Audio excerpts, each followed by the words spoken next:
In this lesson, we're going to do the basic hip circle, starting from the right to the left when you're moving in a clockwise direction. So if you think of a clock being 9 o'clock, 12 o'clock, 3 o'clock and 6 o'clock at the back, start your left hip at 9 o'clock and work your way around through 12 o'clock to 3 o'clock and to 6 o'clock and then back to where you started. So let's start going in a clockwise direction, starting from the left hip and around. Now as you're going around, feel all the muscles coming up through the floor, through your legs, up into your hip girdle, and release any tension that you have. Engage your glutes as you push around your hip to the front, your hips to the front, and then taking it round to the right. So when we're going anti-clockwise, we're going from 3 o'clock to 12 o'clock to 9 o'clock to 6 o'clock and around. So you can do this move quite slowly and that will give you a really nice release.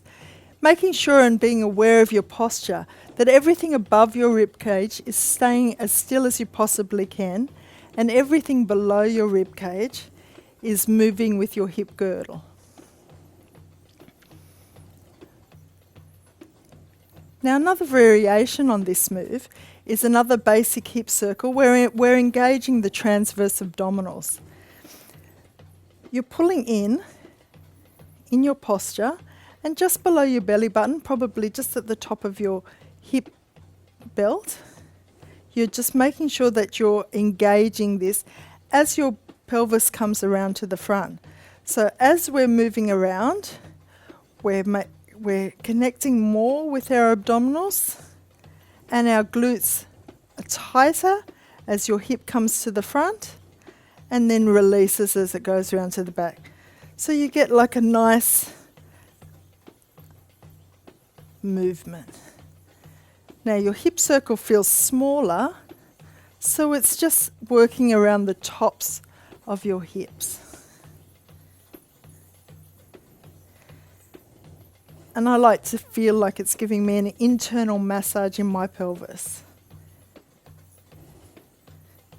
So we're going clockwise and anti-clockwise.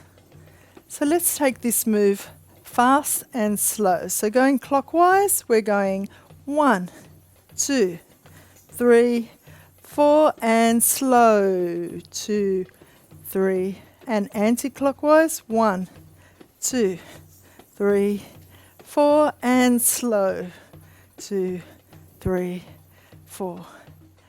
And that's the end of our lesson.